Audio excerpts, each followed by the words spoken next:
Welcome to APPA's 20th Town Hall on COVID-19. My name is Billy Zedek, Standards and Codes Administrator for APPA. Allow me to review a couple of housekeeping items before we start. All attendees are in listen-only mode. We ask that you utilize the chat box for the Q&A segment of this session. While we attempt to respond to all questions submitted, should we run out of time, responses will be posted to APPA's COVID-19 RAQ, Recently Asked Questions webpage. We also remind participants to ensure their speaker volume level is set for your comfort. Our speakers are gathering us from across the continent and Canada, and as such, varying volumes will be present. Today's session will award professional continuing education credits as well as APPA credentialing points and AIA CLUs. For APPA certificates, please email Billy, B-I-L-L-I-E, at appa.org, along with your AIA membership if you have not done so in the past. Our webinar recording will be posted to the APPA webpage later this afternoon. Additionally, you will receive a follow-up email within 72 hours provided designated links to all webinar recordings, presentation slides, as well as information on upcoming webinars and town halls. At this time, it's my pleasure to introduce Lander Medlin, APPA's Executive Vice President, your moderator for today. Lander, take it away. Thank you, Billy, and thank you, Suzanne. Welcome all attendees. We appreciate your engagement in these town hall meetings as we further explore the impact of COVID-19 on our facilities organizations and the education enterprise. Before I get started, I want to acknowledge and give continued voice to the tragedy on 9/11 and the lives that were lost to this senseless act of terrorism. I also want to extend our thoughts and prayers to our colleagues and institutions in California, Oregon, and Washington who are being pummeled with the continued siege of the largest fires on record. Our town halls will now occur every other Friday with a different target and focus. So our next one will occur on September 25 with a focus on, get this, COVID communications with diverse stakeholders and interest groups. Should be really interesting. Now, I would like to thank Club Car for their generous support of today's town hall. Special thanks to Russell Miller and his team at Club Car. Russell? Thank you, Lander. Club Car is really proud to sponsor today's town hall. We sincerely appreciate the over 30-year partnership we've had with APPA. Our higher education team in particular, we wish we could be with you, could have been with you in Boston, in New Brunswick, with the Kappa folks in Tulsa and the other regionals, all of which we had planned to attend. Since we can't be there with you in person, I do want to announce that we've brought back our Higher Education Sustainability Grant, which is now accessible online, and we're accepting applications through October 20th. You know, now more than ever, facilities and sustainability really are synonymous. So please take advantage of this opportunity because you can win a free Club Car vehicle by sharing with us your sustainability goals and how small task-oriented electric vehicles will help you get there. We want to thank you again, and I'm really looking forward to hearing how your fall reopenings are going. That's great, Russell, and thank you. We have had a long-standing business partner relationship with Club Car, and we appreciate you. So everyone, please note the question chat box to access the link to their grant program. As always, thank you for joining the dialogue. Please post your questions at any time. That's what makes this a rich conversation and the special community we share. As schools continue to jockey their reopening strategies, you expressed great interest in hearing how your colleagues' reopening plans have fared, given the planned approaches each adopted. You were also seeking both successful and failed attempts, the challenges, and any lessons learned. And that's why we chose this topic today. How goes your fall reopening? An experience exchange on lessons learning. In light of the results from the most recent Reopening Challenges and Lessons Learning survey, our advisory panel will share their stories and experiences with reopening plans. And I will identify the top 5 challenges we gleaned from your responses. So as such, the format for today's town hall will again be a bit different. I'll provide an introduction to set the past 2 weeks context. I'll introduce all the advisory panel members, share an infographic reflecting a summary of the results of the survey, then engage all our advisors in this experience exchange. I'm going to address your questions as we go along, so please add them at any time, and then conclude by highlighting additional resources and final closing remarks. In the past 2 weeks, the United States has added 500,000 cases, cresting 6.4 million cases, and approaching 192,000 deaths. Although total U.S. cases are showing slight signs of slowing down, health experts remain concerned about how the U.S. Labor Day weekend gatherings may worsen the toll of COVID-19, as states are already grappling with outbreaks or trying to keep numbers stable. Only time will tell. Canada is doing way better. We can learn from our Canadian colleagues. We will today. We can only hope everyone took heed of the health experts' advice by following the 3 W's: wearing a mask, washing your hands, watching your distance. Our institutions are desperately trying to box in the virus through strategic testing, rapid contact tracing, supportive of quarantine, and effective isolation. We'll see from the results of the latest membership reopening survey how we are doing. Now, the Fed purchased 150 million rapid COVID-19 tests, which will substantially expand the nation's capacity for rapid testing. The debate over the possibilities of the vaccine rage on. However, there are significant safeguards when it comes to vaccines. Independent scientists and health experts will review the data from the trials and make separate and distinct science and health-based determinations. In addition, chief executives from 9 drug companies vowed this past Tuesday not to seek approval for vaccines before they have proved to be safe and effective. Economically speaking, unemployment claims fell. Then they held steady at 884,000. Yet it's a sign the U.S. labor market recovery is losing steam 6 months after the pandemic struck. Congressional coronavirus aid remains stalled. Stocks were on a roller coaster ride from the tech shares sell-off. Consumer confidence remains well below pre-pandemic levels, with recovery by year-end unlikely. Now, as for education's reopening plans, the fall semester has begun and COVID is surging in the weeks since many classes started. Now, for the moment, most campuses haven't completely gone to remote instruction. But whether large or small, studies show the 2 interventions of face mask compliance and regular comprehensive testing are most effective in limiting viral spread. But institutional engagement in setting strict policies and student behavior and choices play a big role in the effectiveness of any COVID-19 precaution policy. It was stated that colleges, no matter the size, should test at least 25% of the student body every week. Yet, regular testing protocols have been tricky to implement, come with a price tag, and many more issues.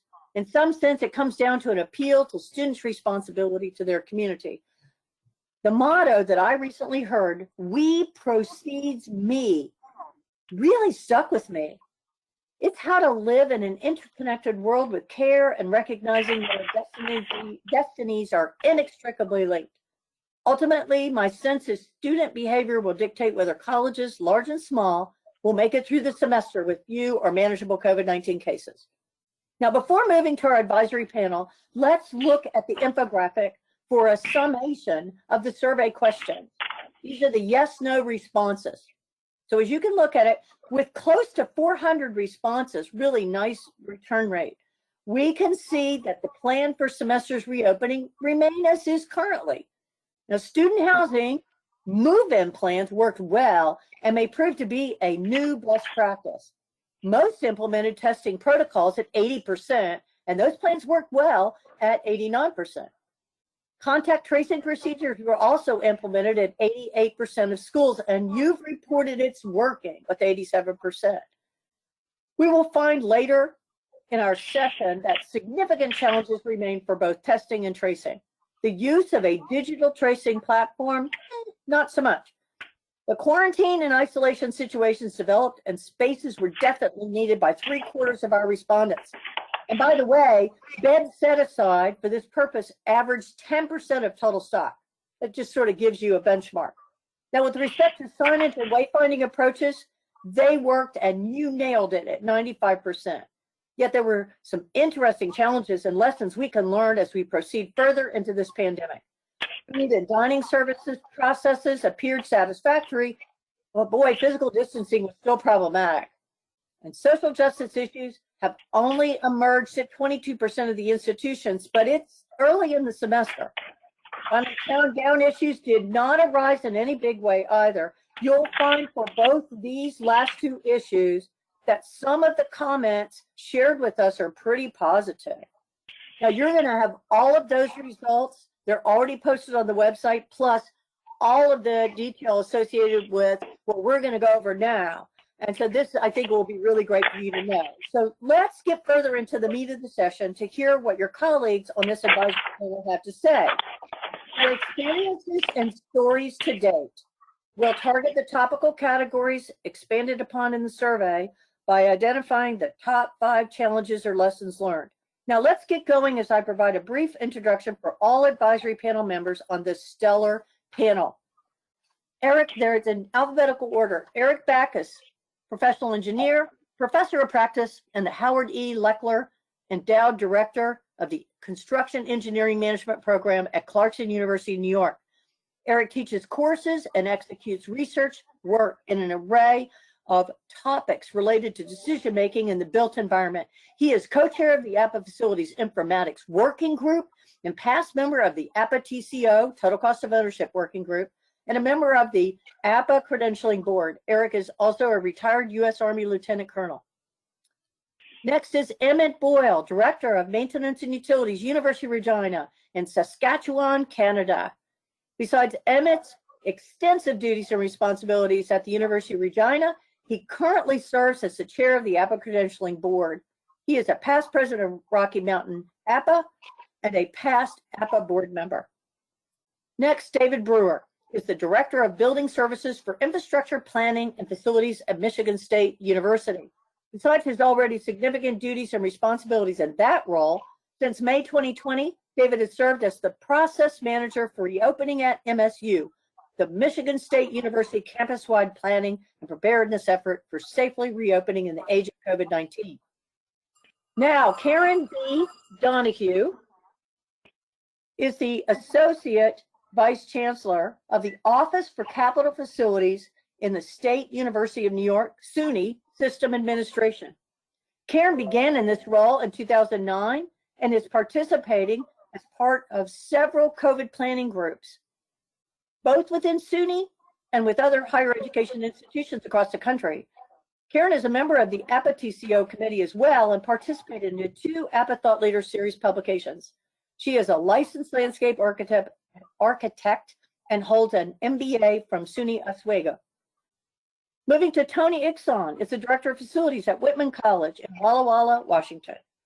Tony is responsible for the college's built and natural environment, a large portfolio of programs and services, all in support of equitable student success, with over 30 years of higher education experience in California, Oregon, and Washington.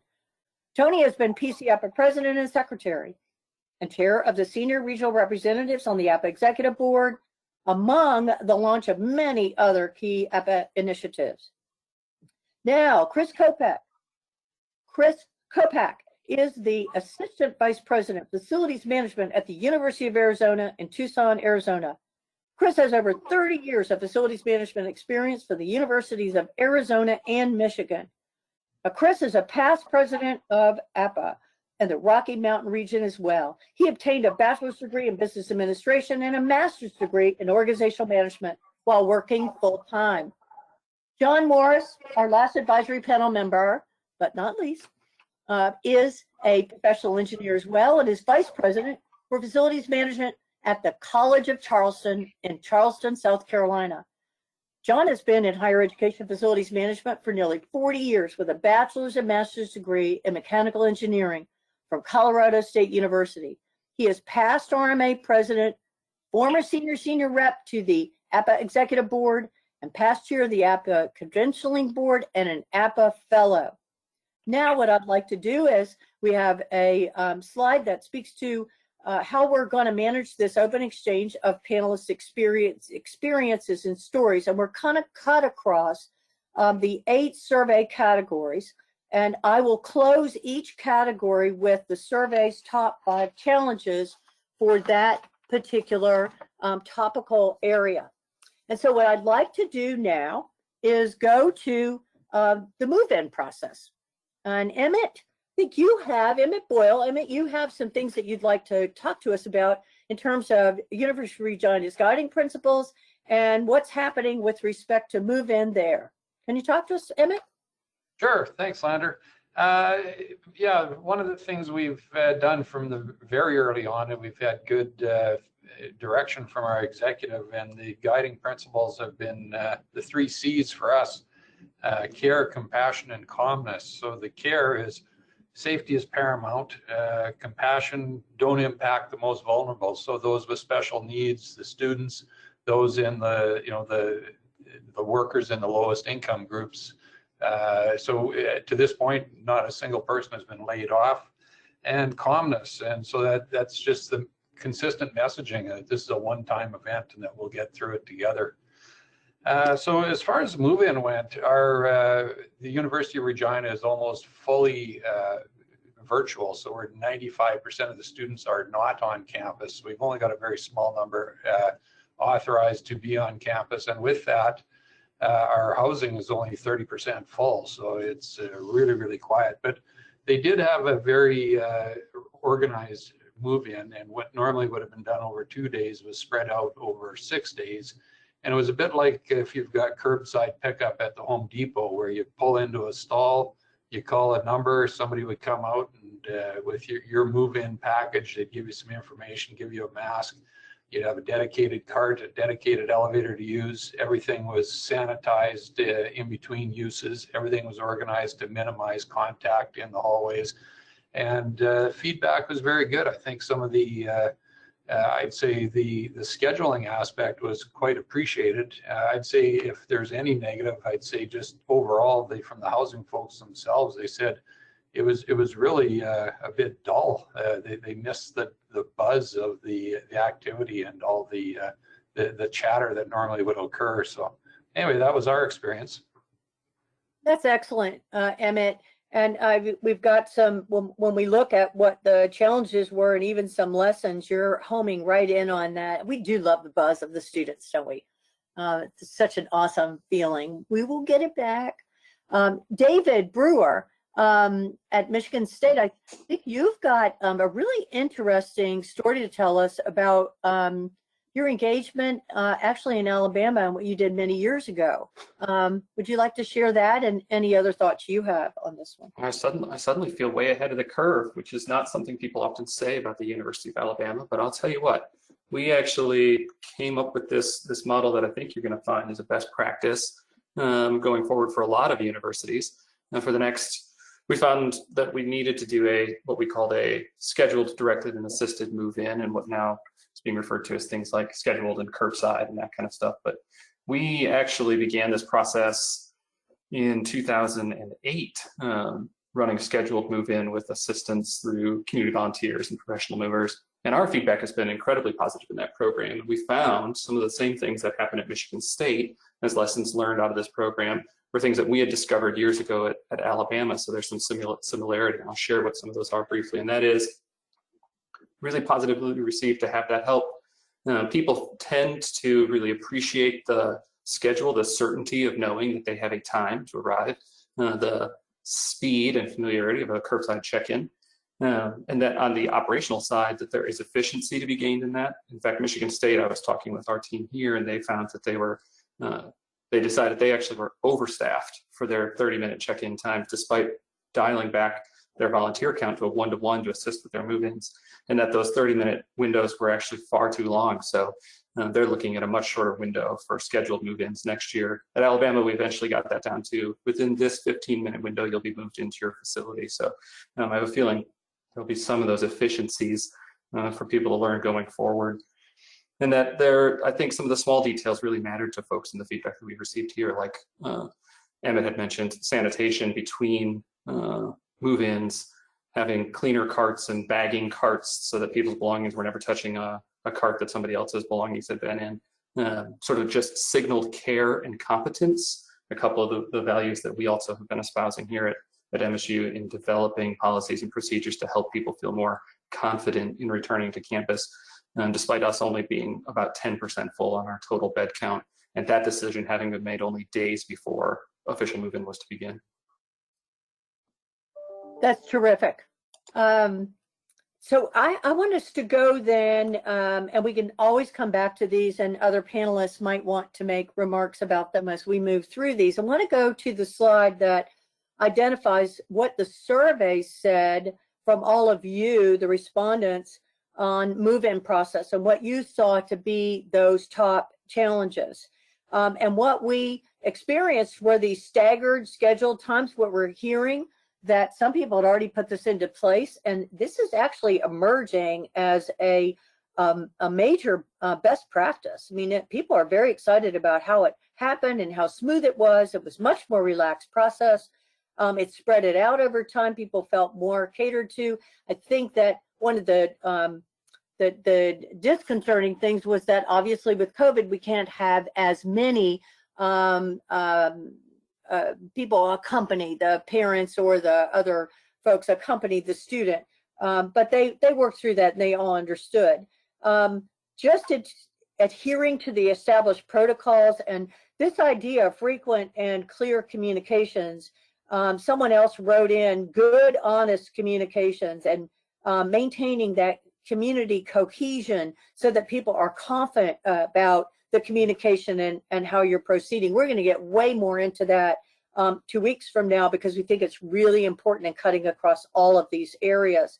That helps you actually manage expectations, which is one of the challenges. And then finally, as we know, we've been talking about this, is this idea of frequent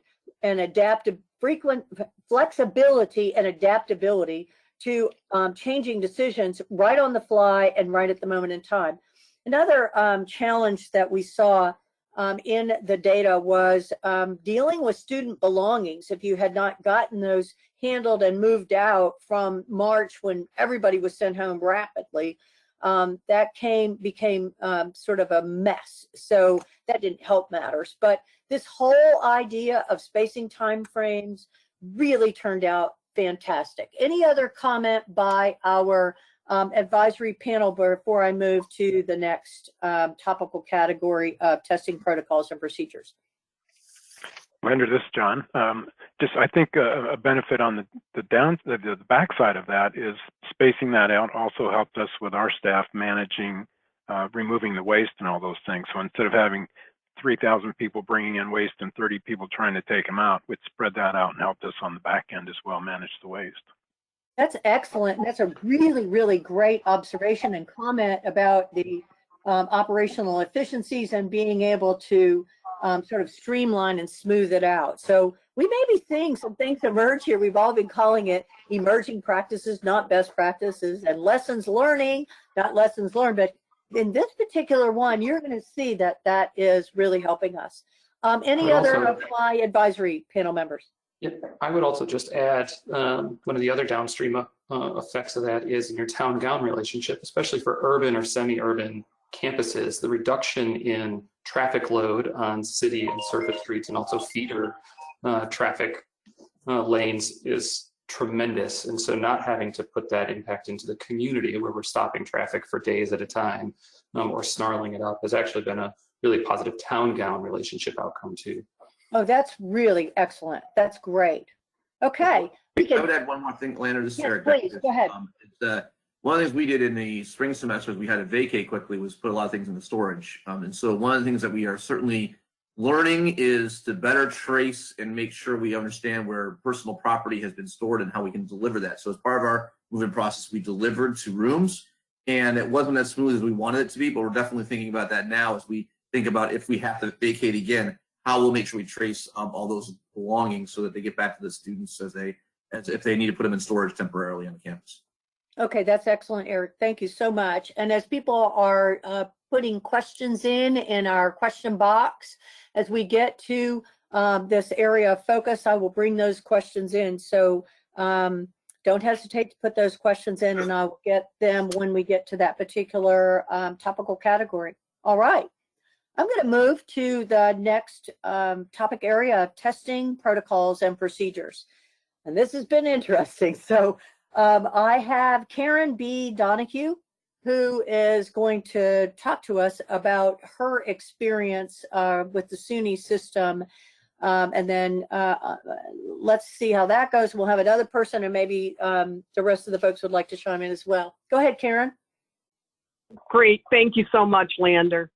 Just to set the stage for SUNY, I have 415,000 students at 64 institutions. And certainly the reputation of each of these is critically important to the chancellor, the individual presidents, the state of New York. And at those campuses, I have about 40,000 resident students right now compared to my traditional 77,000 residents. And as in other states and countries, each higher ed institution in New York had to create a plan meeting mandatory guidelines and everything that's on a checklist. But testing was not required by the state to be included in the campus plans. So some campuses chose to test all students before the start of classes. Some chose to do no testing, sort of the, if I don't know about it, it's not my problem. And then some chose to use one of two surveillance testing options. And the first one is one that several campuses have heard about, testing the sewage system. So we know that the virus is shed in poop well before symptoms appear. So an analysis of wastewater can help us determine the presence of the virus well before symptoms are noticed. And the ideal process for this is an auto sampler on a timer. Take a sample from a manhole every half hour for 24 hours. That provides a composite sample. From that, take a small sample, send it to the lab. And the best locations for those are a manhole through which the sewage flow comes from a defined building or complex, and especially ideal are the residence halls where you've got this very defined population. Then if you find the heightened signal, more specific testing can be done on the occupants of this building, which then leads to the second option, which was another one developed by a startup entity at SUNY's Upstate Medical University, one of 4 medical schools in SUNY. And this is the pooled testing option, and there are a couple other places that are doing this as well. The pooling's done by combining the spit from a group of 12 students, testing that sample. If negative, you clear all students with a single test. But if it's positive, then each of those individual samples are tested to find out which students had the positive result. So this is great. It allows us to test a whole lot of students all at once at a lot lower cost. And if the rate of positives gets too high, the pooling samples set aside in favor of individual testing. So does it work? Well, one of our schools opened to a super spreader event from students throwing an off-campus party. They happened to have been using the wastewater testing, and they saw the signal before things blew up, but still within a week, there were nearly 700 positive cases, forcing that campus back to a remote learning environment. So with that series of events, SUNY actually decided all campuses must have some type of surveillance testing plan. And so we are just now working through the process of creating a surveillance testing option at every one of our campuses so that we can keep a better track of this. Our hope is that only one of our 64 campuses ends up with this particular situation, but this is an area where there's still a lot more for all of us to learn and a lot more to go before we get through this semester and future semesters. Karen, that's really great. As the backdrop to the decision that you needed to make, yeah, you probably feel like, oh, I wish we had, but how would you have known otherwise? I think that's really, really terrific. Now, David Brewer, I think you've got some information for us too on testing protocols and procedures. Would you like to share? Sure, I would just chime in to share our experience with our pool testing, our early, what we're calling early detection. I think they've coined it Spartan Spit at this point, which is catchy. And we are doing a pool testing program also in the effort to identify early detectable hotspots or potential zones of outbreak. And some of the challenges that we faced in that is that they require a fairly high bar of participation, and because it is not a CLIA approved test, we are on no grounds to mandate it. So drumming up participation, and they're looking for something like a 70% participation rate. Drumming up participation for that has been an issue, because what you're asking people to do ultimately is to be present to participate in it. And days before we went live, we moved to a full remote stance. So having meaningful participation numbers is a continuing struggle here. We've just moved into some communication tools to try and achieve that. It's a very effective tool when you can deploy it. We found that it is incredibly accurate and good at doing early detection. We've had a couple of really breakthrough cases in that already in our very small sample. But it is also reliant on control for the turnaround time, which I think we would find is similar to diagnostic testing needs. So one of the challenges that we had in place early was developing enough capacity to move to being able to conduct something like 10,000 of these in a given week for a campus of our size.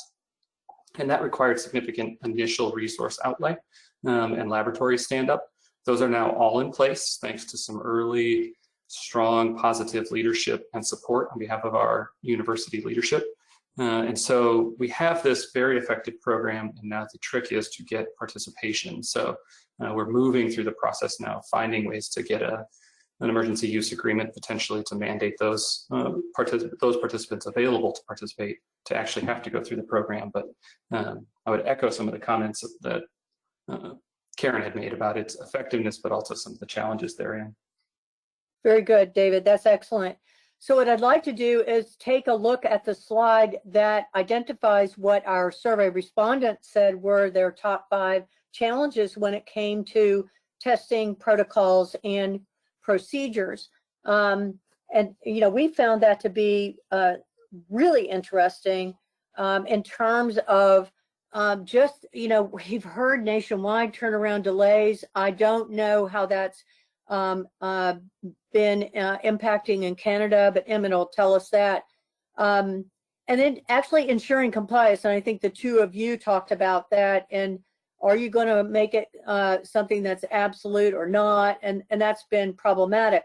The changing rules and requirement around testing, you know, the CDC guidelines about 2-3 weeks ago really caused an additional amount of confusion over those, either pre-symptomatic or asymptomatics. There was a communication of the positive test results. This really has to do with how it gets communicated, and that we're actually paying attention to the way in which people feel and are informed about it. It's really having empathy for those that test positive and knowing how to do that well. And then challenges with external testing partners. You know, many of you are not doing this on your own campuses, and so testing and doing this with your partners at the state and local health departments or elsewhere is difficult. Some other comments that folks had made in terms of challenges that I think are worthy of comment here is expect the hiccups and be prepared to improvise. I think everyone has mentioned that. Plan ahead. And make sure that you're executing on your plan and that you're distributing the results and communicating them well. Boy, the voluntary participation is not achieving the needed testing levels. David, you just talked about that. It is problematic. So it will be important for us to pay attention. There was one other thing that came up in the results, and that was outdoor spaces and areas that, you know, we have tried to go to alternative venues to deal with some of these things. And unfortunately, weather has not been all that helpful and has had an impact on the availability of doing the tests. You know, Chris, I would like, because Karen brought up the wastewater a plan, and I'm going to advance that ball with you now, because I think it would be good for people to hear what you did at University of Arizona.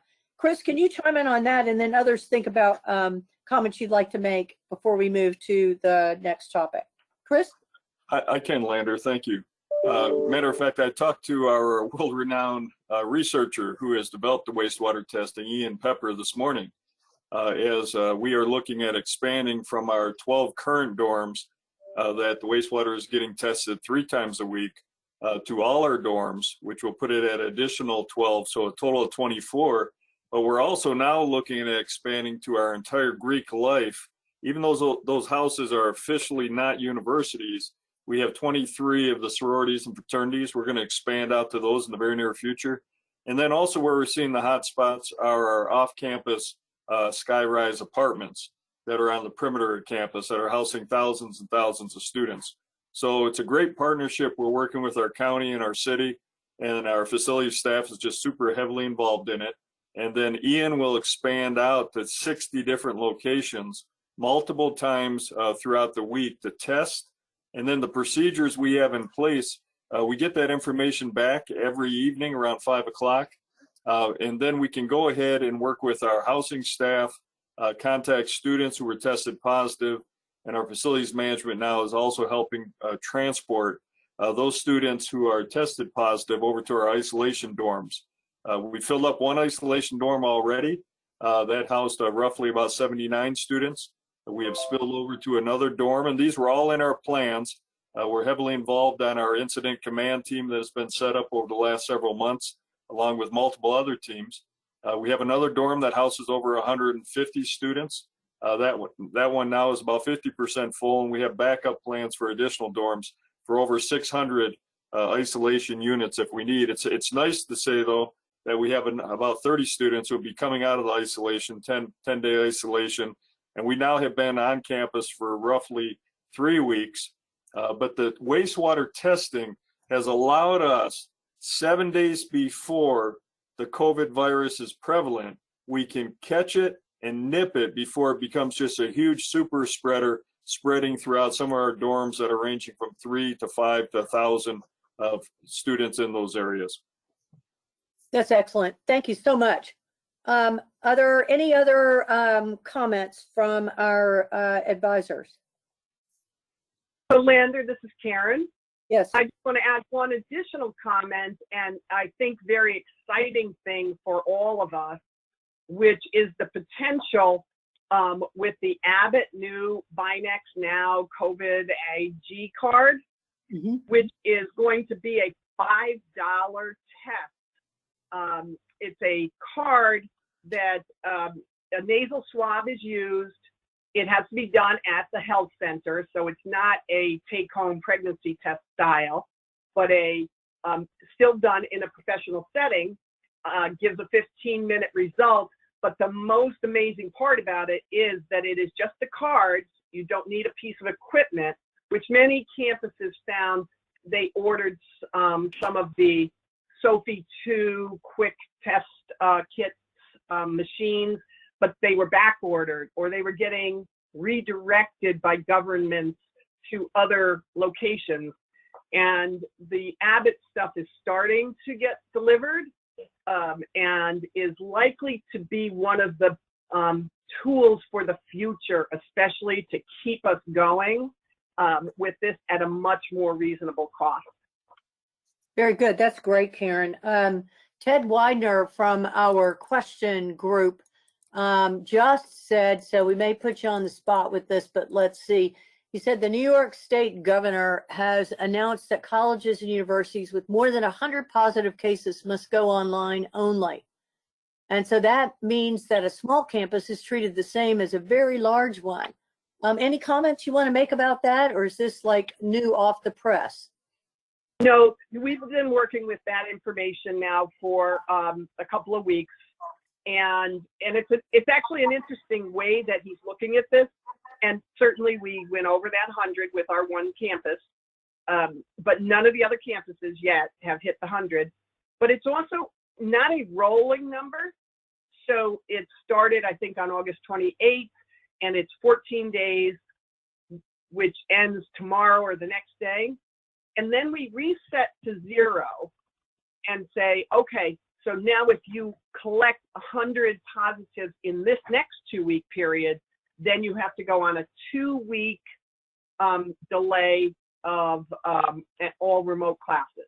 That's great additional information. Thank you so much. So it is a little concerning to our largest campuses because it is a very small number when you have 30,000 students. So we're worried about it, but so far only one campus has actually been impacted by that order. Good for you. That's excellent. So, Hey, Lander. yes, go Lander, ahead. this is Tony. Just had a couple of items. One is that I know that many campuses have the equipment and so on, but there's still a challenge of competing interest for the actual test kits themselves and the backlog there. And then the second item, I think many campuses have at least 20% of their student population are student athletes. And NCAA has some clear guidelines as far as testing and the frequency before events and competition and so on. And so that also adds to the volume and the need to strategize and plan for testing as well. So Good comment, Tony. I'm going to ask Chris or Karen, I have a follow-up question. Is there an additional focus on waterborne pathogen mitigation for domestic water systems that lay dormant or see minimal use? Do you guys have any response on that, or any of our advisory panel members? So this is Karen. We very much so during our planning over the summer getting prepared, talked with all of our campuses about making sure that they flushed their systems well, that they recognized that we had a lot of stagnant water in our buildings. And so that was just part of their protocol for reopening. And I would say too, Lander, to add to that, facilities management has played such a key role on all our campuses throughout the world. And I've mentioned this before, no time in my career has our custodial staff, has their job been so important. And not only the cleaning, but as Karen mentioned, flushing of our systems, making sure we're not having any type of Legionella that could be in an area where the water's staying stagnant. When we saw just a drastic drop of the folks in our campus buildings. And so facilities management has just played a key role to make sure that we're protecting and keeping everyone safe. Perfect. That's excellent. And so, Chris and Eric, I'm coming to you, and it's I'm going to close this one out with another comment that we got from our respondents. And they said that in establishing a comprehensive testing tracing program, coordinating the access, ensuring compliance, and having truly an integrated set of solutions with broad involvement in both decision-making and implementation was critically important. So that bridges me beautifully over to contact tracing protocols and procedures.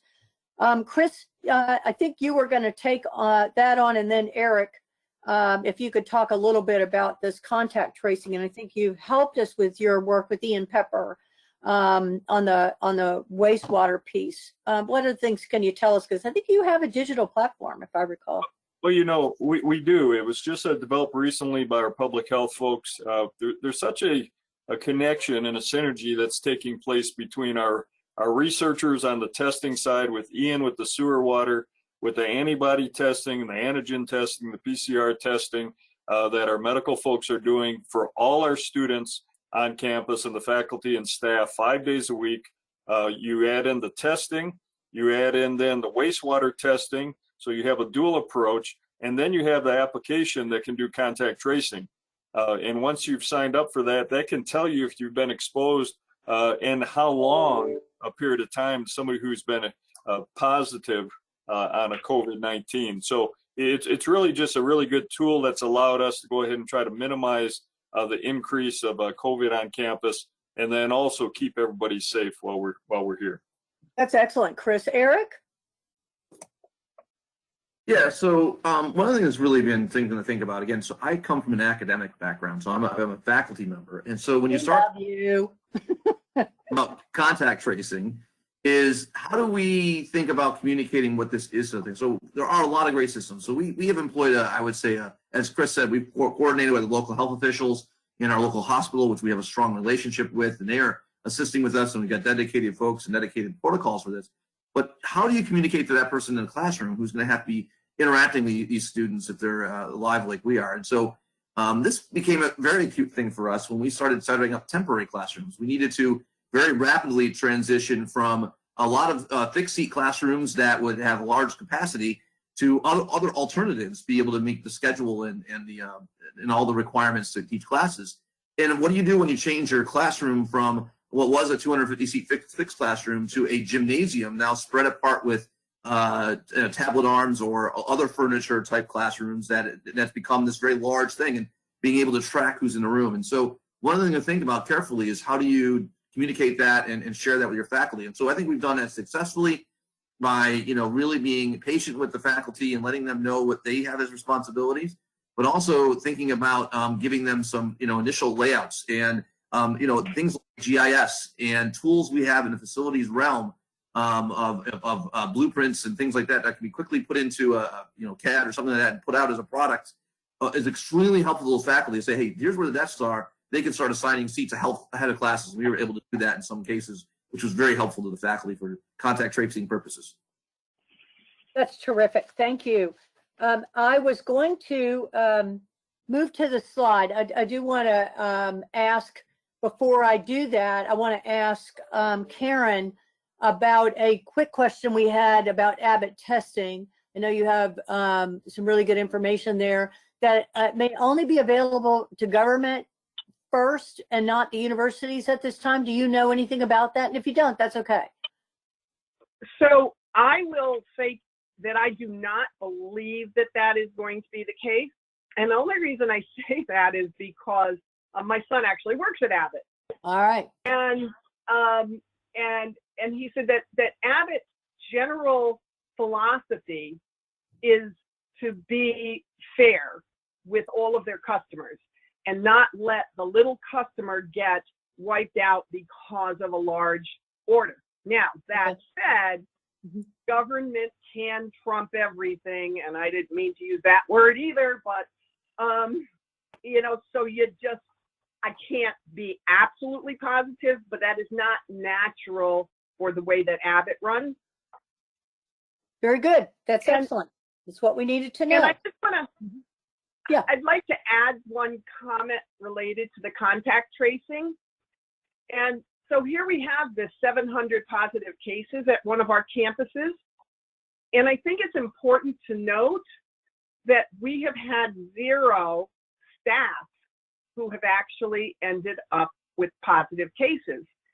And we attribute that to the fact that when students are interacting with the staff, they are wearing their masks and the staff are wearing their masks and they're doing social distancing, versus when the students are interacting on their own and not using those good habits. So I think that this is starting to show us and our faculty and staff that we can keep them safe as long as the right processes are being maintained by people on both sides. Well, there you go. And that speaks right to what I said at the front end of this. So let's look at the slide of what our respondents said when it came to contact tracing protocols and procedures. And, we all recognize that it's very labor intensive, and that did cause some staffing shortages. So keeping that in mind. Karen, you just talked about students, so did David earlier. This positive experience with external partnerships. Chris, you mentioned that it has been very positive in that regard, and most places. The downstream impact when testing results are delayed, of course, hit contact tracing, we know, and then it will affect everything else. So that's a given, and flexibility and adaptability again. And this communications thing is clearly coming out, communicate early and often. The other things that I might add to that is that you can get severely overloaded with challenged by the numbers, that whole shortage, and making sure that it said we need to get patients tested as soon as possible to assure that this is not a symptom from something besides COVID. And so that was really a nice add to that. So now what I want to do is go on to quarantine. So let's hit quarantine. And when it comes to quarantine, I think, Karen, I'm going to go to you first on quarantine process. And then I'll ask John Morris to chime in. Great, thank you, Lander. So SUNY actually started precautionary quarantine Saturday, March 7th. Yes, March. That's because we had students arriving from JFK from Italy and then being transported to Brockport, which is the far west end of New York State. Over the next 4 days, 2 more flights came from South Korea and Japan. Some of them went to Brockport, and some went to Stony Brook, Southampton campus at the far eastern end of Long Island. So as far apart as we could get in New York. So the students were scared, the campus was scared, the surrounding community was scared. But we got through it, and we even held a birthday celebration for one of the quarantined students with a serenade from outside the window. Wow. Oh, great. All that work that they did at those 2 campuses was then shared with all of our other campuses. And as fall approached, we thought we were ready. But as with the best laid plans, one of the campuses who had tested all of their students at arrival was slightly unprepared when one of them tested positive, and 2 days later, they needed to be moved into an isolation dorm, and the isolation dorm wasn't ready. And so they moved her in anyway. So she went from this very nice dorm room she had into an unprepared space, and of course that was problematic. And, you know, the whole process of quarantine is scary enough, but if the space is bad, it makes it much worse. So this was fixed, and right now we have 925 in quarantine. We have 550 in isolation, and we're managing. But the following are a couple of really key things that we've learned and we recommend. First, it is strongly recommended that someone be appointed as your coordinator of your quarantine and isolation, plus a backup coordinator. And I strongly recommend this is not your director of facilities, not your health services director, not your res life director. Those staff already have more than full-time activities to do. Instead, select a staff member who can temporarily be relieved of all other duties and take on this temporary leadership role. Not only will they be more successful, but you might find an up-and-coming leader to further develop post-COVID. So then really define additional. Sorry? No, that's great. Yeah. So then define additional dedicated staff for that coordinator to supervise and direct to manage all the necessary tasks, because they can't do it alone. The number of staff is obviously going to depend on the size of your campus and the number of people in quarantine and isolation. And you're going to need to pull staff from other roles. Again, this is temporary type of duties. You might even hire some student interns. Next, we recommend you create a written document for each student that outlines all of their responsibilities, what you're going to do, everything else, but also create a script which is verbally presented to the student, not in a dry reading of it, but as a dialogue, giving the student an opportunity to interact in that dialogue. That written document then is the backup to that conversation in case they forget what was said. It's like when you go to the doctor and he gives you a bad diagnosis and he's telling you what you're going to do and all of that. It's really nice to have the written information to help you because you forgot everything he said. Make sure both the dialogue and the written document cover fire drill protocol. We actually had a campus who said, yeah, we're going to tell them stay in your room and then we'll come and get them and escort them out. No, you can't do that. You must give them a place to go. Clear path to get there, preferably quarantine exit path and muster is completely separate from isolation group and muster, and both are completely separate from all other students. Very good. Another thing is Go ahead, connect directly with each student multiple times a day through calls, video, text, chats, etc. You have to make sure they feel like they are being taken care of. Next one's really obvious. You think basics, food, laundry, trash removals, cleaning supplies, etc. But the complaints that we are seeing across the country are almost all related to this. The basics aren't being taken care of well enough, and they are really not happy as a result. So consider, just a couple more, consider offering them fast food as an option if like their campus takeout meal doesn't appeal to them. Try to create some virtual social interaction between the students so they can sort of share with others who are in that same situation. And make sure they have 24-hour contact number, so if they do become ill or if they have any other major problems, they know exactly where to go to get help. And then the last thing is be sure you've got a good written protocol for turning over those quarantine rooms when that student leaves and you have to get it ready for the next student to go into quarantine or isolation. That's good. That's And you answered some of the questions that were in the question box, and I appreciate that.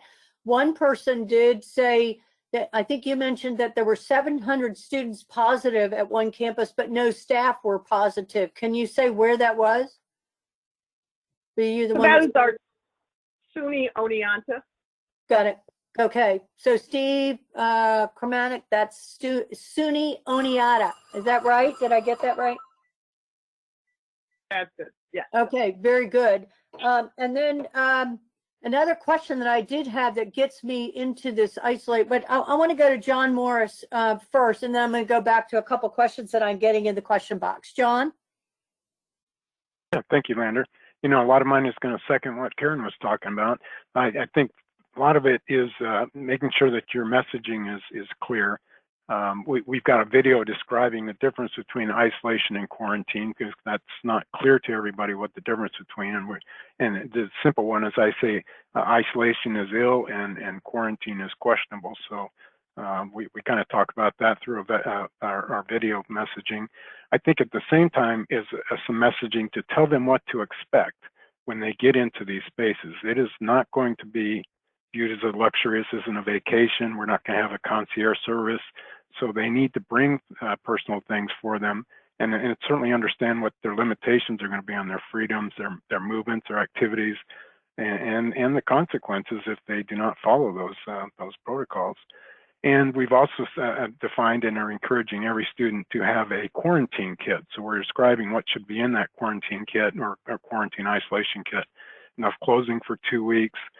We don't have the same mattress sizes in all of our residence halls and historic houses, although we do in our quarantine and isolation spaces. So they've got to have a set of sheets for the quarantine isolation spaces, towels themselves, laundry detergent, those basics. Bring their favorite drinks and food snacks, things that they would like to have if they don't feel well or when they're in quarantine for 2 weeks, because we're being basic meals to them, but we're not going to go with their gummy bears and those types of things. Make sure they have their over-the-counter and their prescribed medications, books, and particularly laptop chargers, those types of things. Again, we're not going to run and get them for them. And I think in particular is some of our quarantine spaces are in a suite style. So they have their individual bedroom, but they have a shared suite. So we're trying to make sure that they understand they need to wear their face coverings when they're in that shared space. They don't have to do it in their private bedroom, but they have to do it in the shared space in order to avoid the potential of a double quarantine. So if they are quarantined in that suite and one of those individuals becomes positive, their quarantine period starts over again. So if they're not following their protocols, that potentially could create another problem, and they'll be in quarantine for double time. Certainly food delivery is an issue, and we need to, then we've got processes in place to make sure that we get their meals to them every day. As Karen talked about, I think it is critical to have that coordinator in place to help track who's coming in, who's coming out.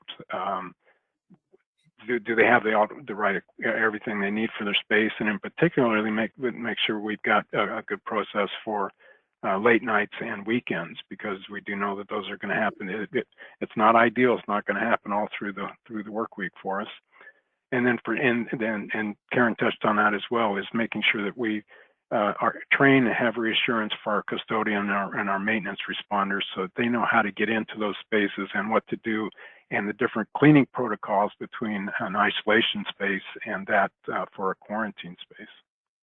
That is really excellent, John. You have also answered a number of the questions that were coming up. If we could get you to share that video. I loved isolation, I equals ill, I, and quarantine Q equals questionable Q. Really, really simple. And the simpler we can make our communication, the better. But There's also, it sounds like you folks have a checklist, and I think our folks would love to have a checklist of the things that you identified for these quarantine isolation students, because keeping in touch with them so that they know that people are out there caring about them, not only physical but mental. This is huge, and what you talked about right now with either check-ins or the things that you're helping them to feel comfortable are absolutely right on with what our respondents had to say as well. So that's great. So James Caffrey, I think we're getting at some of this. We're going to make sure that we get you, any of my colleagues on the call, if you would make sure that we get your cleaning and disinfection procedures post-quarantine, because they're different than the regular disinfection. And actually, Shamila and James, we have some information on the website already about the differences and what you need to do to don and doff PPE, et cetera. So I want to make sure you know that, and you'll have that immediately available after this call. You can go right to that. There are also some SOPs for cleaning these quarantine rooms. So we'll make sure that you get those, or we'll get them for you. So team advisors, if you have those, are you willing to share them with me? Yes, absolutely. Okay, great. Emmett, you were going to talk to me about quarantine and isolation as well. I think you have some comments, and Canada's doing some great things, so let's hear from you. Yeah, just really how Saskatchewan is dealing with international students.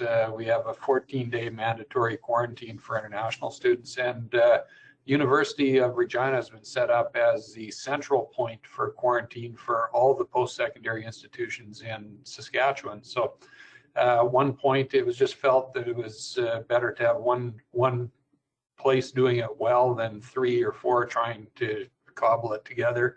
Also felt better that it was better than putting them in hotels without support. So anyway, that's probably something maybe a little unusual, but I thought I'd share that. That's excellent. And that is really true, because you can't always accommodate that. Someone had asked in the question box about, I provided a percentage of beds set aside, an average percentage of the bed stock. Actual beds use ranged in this survey, so I'll answer that question, but in the upper teens and 20s, but the bed set aside was huge, and it really depended on the size of the campus. So I'm not sure we have a really great answer for you, but also the number of beds that have been utilized, again, depends on the rate of COVID. So of COVID cases. So it's been just all over the map. So I apologize for that. Let's look at the slide that says what the respondents said were their top 5 challenges in this area of quarantine and isolation. You know, again, we're looking at adherence to protocols. Communications are absolutely critical. I would suggest that preparedness is absolutely key. I think that you folks mentioned this logistical transport and getting meals and just the actual transport, making it very simple and ensuring that happens. And then we've discussed protocols, and we'll get those on managing turnover of these spaces in terms of disinfection. And we've got a number of those on our site, but we'll get some more for you. And then you can always send it at communications@appa.org or to me at lander@appa.org, and we'll make sure that we get you connected with the right people. And then the last one we did not mention, but it is something that came up as a top 5 challenge, and that's balancing the HIPAA rules and regulations and making sure that you're paying attention to that. So that one is difficult for people, but it's important that I say that out loud. So let's move on. We're going to go to our next topical area, and it has to do with signage and wayfinding. Signage and wayfinding processes are interesting. Eric Backus and John Morris, I think you were going to talk to me about signage and wayfinding. Eric? Yeah, I'll go first. So, you know, one of the things that we spent a considerable amount of time thinking about is how best to have a way to provide environmental graphics and ways to cue people into what ought to be the right things to do. And so, you know, one of the things that we should think about, especially as facilities folks, is there's a whole marketing team that works regularly on communicating messages out to the public for us and as an institution. And we really leveraged that to think through and develop a schema for things that were going to be warnings and things that were going to be behaviors we want to encourage, and also having, of course, things that were prohibited behaviors and things of that nature that we would put on various signage. And having a schema to do that was an early win for us that we should think about at our campuses, and having that even and maintaining that signage as we go forward. One of the biggest efforts we also had was we had to figure out, based upon the governor's guidance in New York State, Karen and I are both struggling with that significantly, is, we had to define what allowable occupancy would be in a lot of the spaces. And so going back and determining what would be allowances for spaces. And as we know, in our universities, we are constantly repurposing and rearranging spaces in our facilities across our campuses. When was the last time somebody did a code check to say, hey, here's what the allowable occupancy of a space would be, that may not have fallen directly under the fire marshal seeing that? And how do you come up with the right values to make sure it's done? So really having a strategy to go through that and then communicating that through signage and so forth. And then lastly, one of the things that was very interesting for us was we discovered we were going to have to do limited two-way traffic, or we had to have one-way pedestrian pathways and things like that through a lot of our buildings within our campus core, academic cores of our campus. And how do we go about doing that to really communicate that, besides just the physical things, but how do we get that to people ahead of time so they can start planning? One of our questions was we were extending the time between classes in our campus in Potsdam. And when we did that, people were saying, well, what are they going to do with all this time? And we had to explain, well, getting from point A to point B is going to take you a lot longer. And then we showed them some maps, and they still couldn't quite grasp it. So one of the things we were able to do is leverage some IT help to create an application. So an app was available so that they could see better those different pathways and so on. And then people were like, oh, okay, we understand how this can work and how that can bring things together. And so thinking through all those pieces is a really important part of what we've done. And I think it would be one of our basic success stories, is we'd be able to navigate that. And then people, because it was more intuitive, people would be able to follow it better and comply with those requirements that we might have on campus. Those are some thoughts about some things to think about in terms of how you might approach the signage and wayfinding on your campuses. That's wonderful, Eric. John Morris? Lander, I was just going to play a clip of the 5-man electrical band just for everybody, and just make that our session. Signs everywhere, sign. You're too funny. Go ahead. So yes, that is it, and we do have signs all over the place. So I think one of the things that we need to do is make sure we coordinate with our marketing team. So we did, one piece of it is coordinating to make sure we have consistent signage. The other piece is we started seeing that admissions was, we had placed all of our yard signs out to say social distance, face mask required, that type of thing. Admissions came out and placed a whole ton of their signs welcoming everybody to campus, the yard signs, the same color, the same, and all of a sudden our requirement signs became invisible because we had so much signage in place. And again, is you need to have a good posting program. If you don't have a good posting policy on the inside of your buildings, we just know people start putting signs all over the place and our signages become invisible. So we've got to have a good program that we coordinate that with the other pieces of the institution. And I think Eric touched on that too, is it's got to be packaged with your messaging program, because the signage is really just a reminder. It is not, should not be the first time they've seen everything. It needs to make sure that all of our messaging talks about our classroom expectations, our circulation plans, face mask requirements, and all those types of things, so that we do communicate well in advance and the signs just become a reminder. And then I would say yes. If we're not careful, it's easy for our brains to start blocking out all this messaging, and then it becomes invisible for us. So if we're not careful, if there's a fine balance between oversaturating the signage and providing clear messaging. Then in turn, we put all of our available signage on our Back on the Bricks website. So there's places where people need to get additional signage, they can get our packaged signage that's available for the campus. And then my final one is just to really say we've got to be flexible, because we're dealing with the science and we're also dealing with people's fears and emotions. So sometimes, like water fountains, we had not planned on doing anything into water fountains because the CDC and the science had not proved that to be a primary source of transmission. However, people started saying, hey, I'm seeing signage about hydration stations and don't drink out of the water fountains everywhere else in the city. So we had to adjust real quickly and add up additional signage. Even though that wasn't supported by the science, people's emotions were expecting to see those types of things.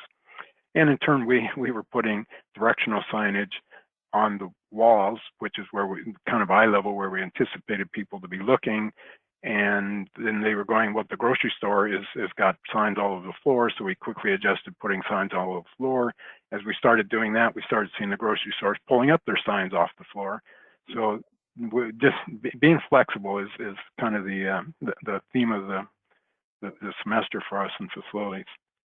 That's really true. And, we had some questions about putting up signs in Spanish, English. People are doing that. Tom Polanski, I think you asked that. We also did discuss Braille and having signs in Braille. And I know that Karen had mentioned that on when we had a pre-discussion before the town hall. So I think these are things that people are now finding that they need to do.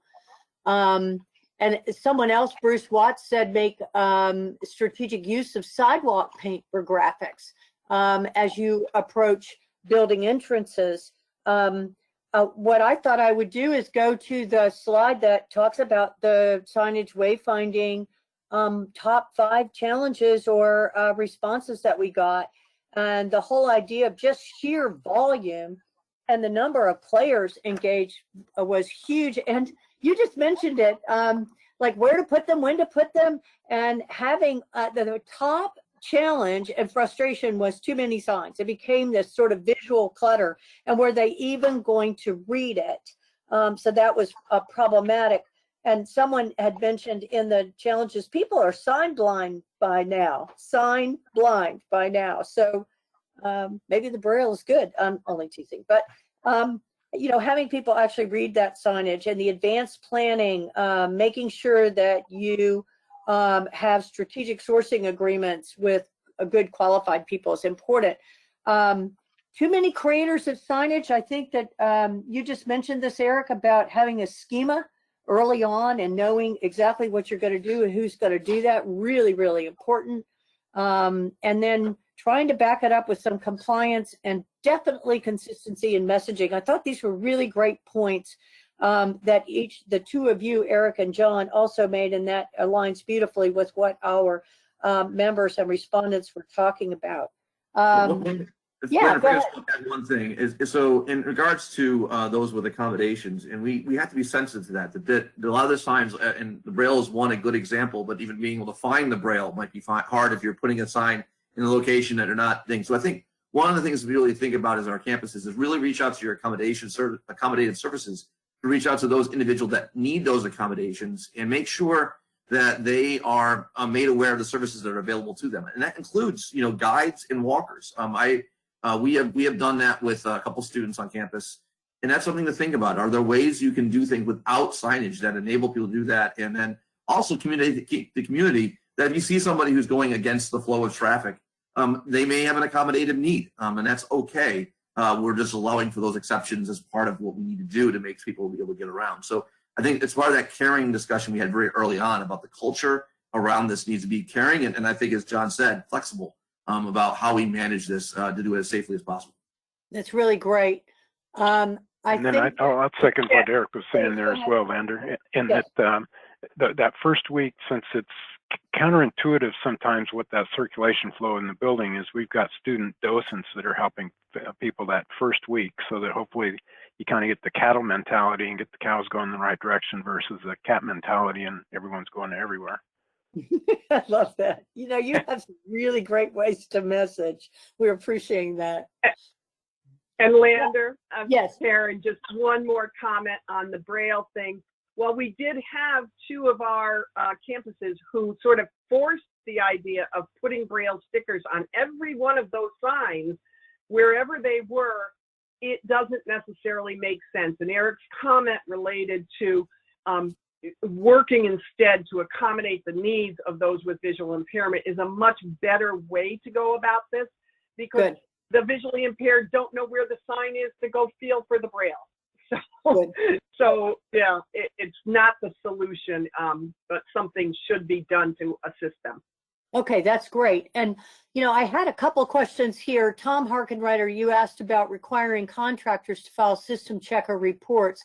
And indeed, most folks have been doing that. They actually ask for a plan, Tom, to know exactly what the contractor's plan is and the things they're doing and whether it complies with your institution's processes and protocols. And so you can definitely require that. I would say that in a heartbeat. I also had a question from John Somerset. And he said that when a student comes out of isolation, do you require a negative first, meaning a test to require a negative first, or just 14-day waiting period? I think that's a really great question, and I didn't want to forget that as we had moved to this other area. Maybe Chris or Lander, this is John, I can help a little bit. There is certainly coming out of isolation, you do not need a negative test because it's certainly still in your system, so you're going to show yourself as a positive. And really, so we just follow CDC guidelines saying that, you know, at a certain time after 3 days after your fever and those types of things. So coming out of isolation is one thing. Certainly coming out of quarantine is another. If you've done through your 14 days and you've had no symptoms, then you're ready to go back into the populace. But we have had a couple cases where it didn't show up till day 12. So that 14-day period is pretty critical. Okay, very good. And I had some questions on HVAC, and I'm going to suggest one on MERV 13s.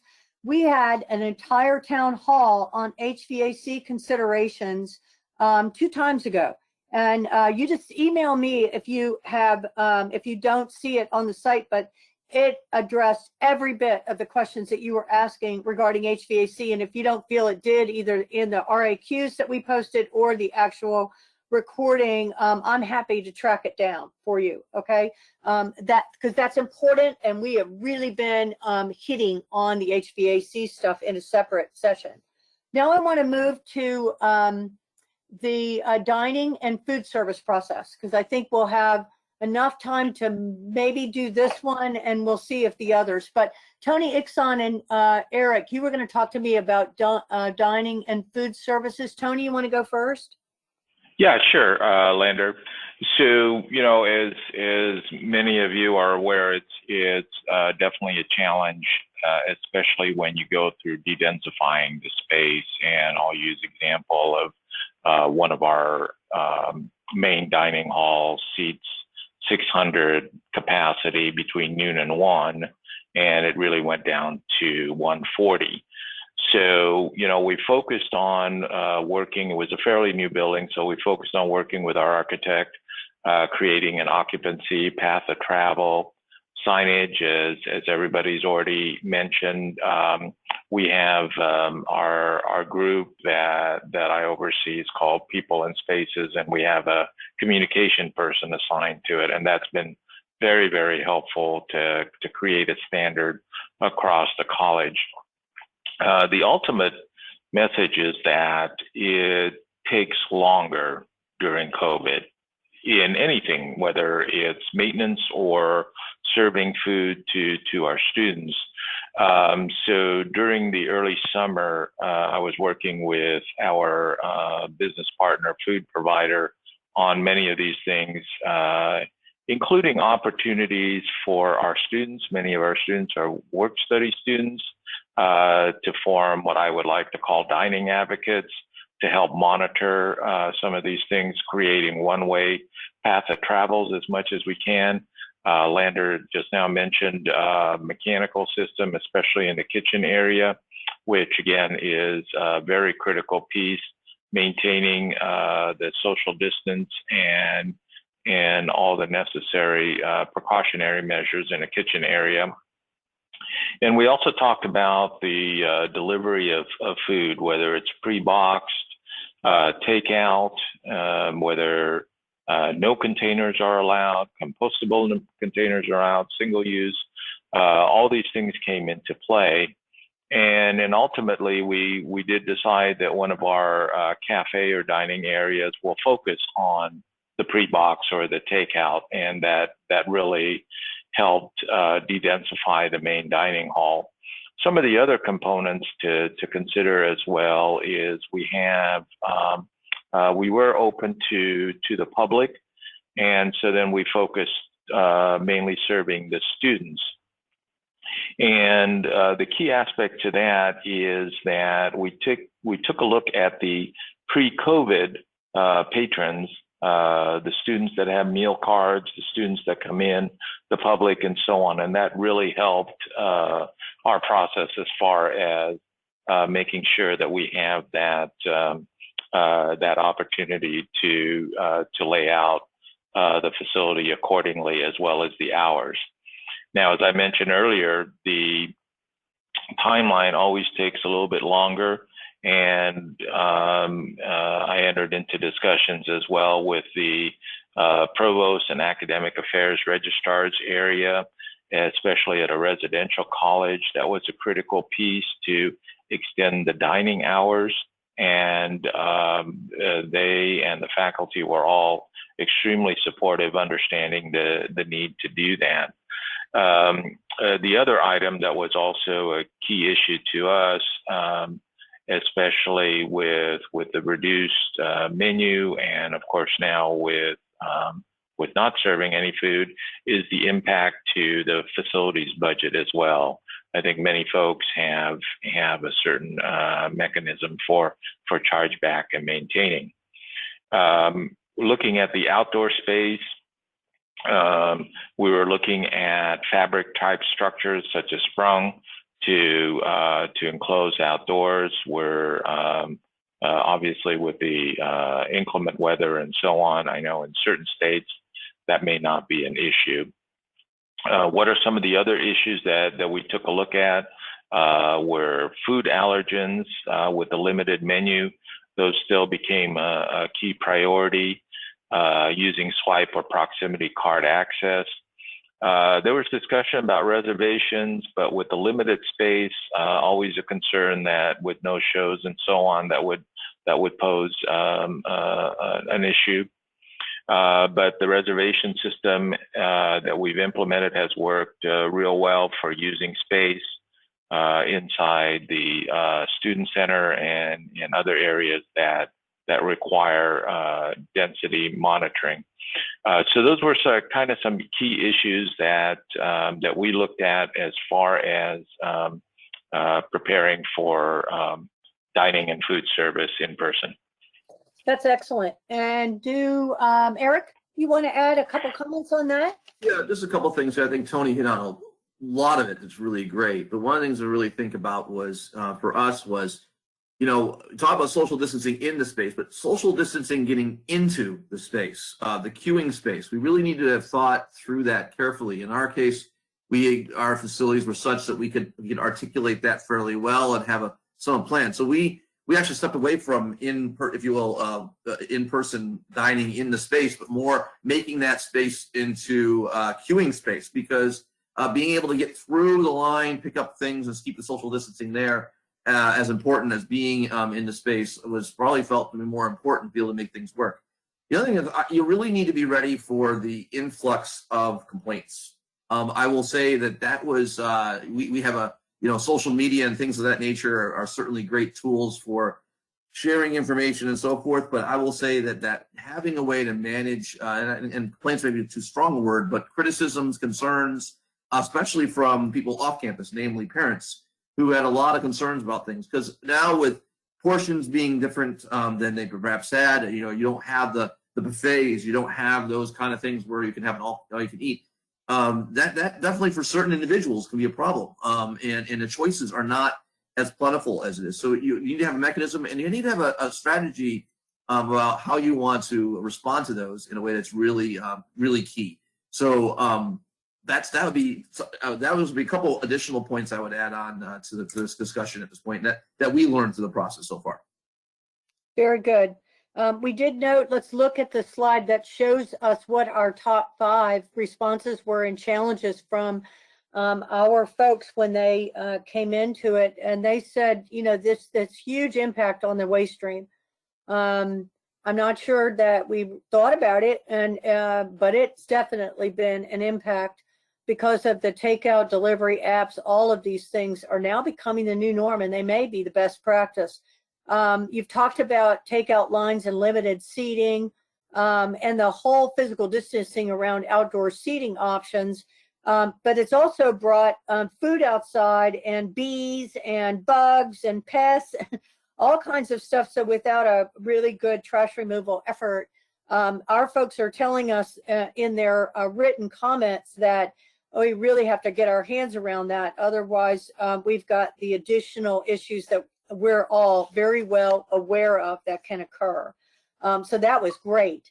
Now, what I'm going to do, I'm going to do something sort of interesting here, given our time. If you did not get your question answered, it's okay. We've got a lot of answers to these questions in previous town halls that we'll get to you. So we'll make sure that happens. And someone did ask, how long are you waiting after a space has been vacated with your maintenance folks that you've had an isolation room before sending in cleaning teams? And most are saying, hold off for about 24 hours. If you can air it, that's great, with outside air, and then go on. But you got to go in with donning and doffing properly all the PPE and making sure, or you have a contractor that's doing that and doing the same thing. So that's an answer to that particular question.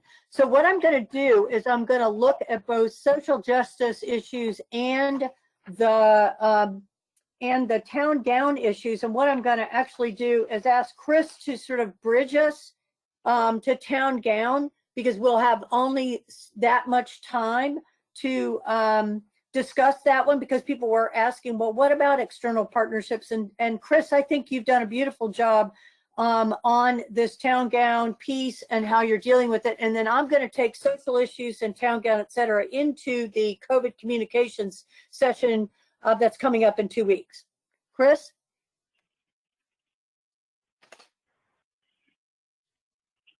Where did he go? Chris, are you there for me? So how about one of my other panelists who would like to talk about the town gown issues? Yeah, Chris, are you there? Yeah. Go ahead.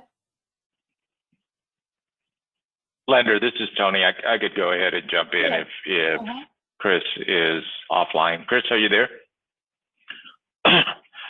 So I think that's I think it's a very critical piece as to what needs to occur. Obviously, many colleges are integral to the community itself, and not only is it critical to maintain the town gown relationship, but also manage the perception, especially with student activities outside of the college itself, as well as various continuous communications, which is very critical, integral to the county or city EOCs, as well as offering opportunities such as what we had done, partnerships with the city to provide opportunities for isolations in some of the dorm rooms that are self-sustaining, that we can isolate them in case there is a need for that.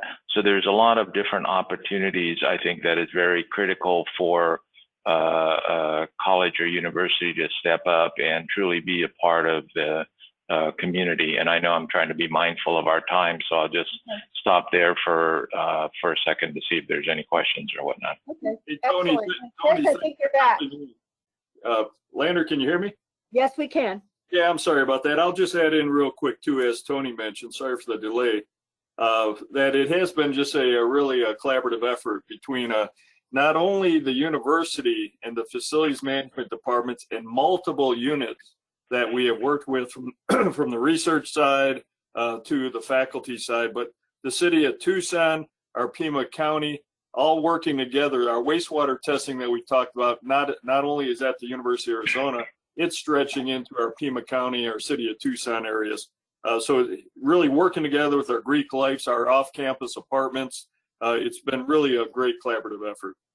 That's really perfect. Thank you. And that's a wonderful wrap up to an exciting experience exchange. And I really appreciate everyone's comments. So our slide experience app is virtual classroom. We want to keep you engaged in lifelong learning, and boy, do we have a lot of opportunities coming out of APPA. We also have a continued call for images on COVID-19 engagement.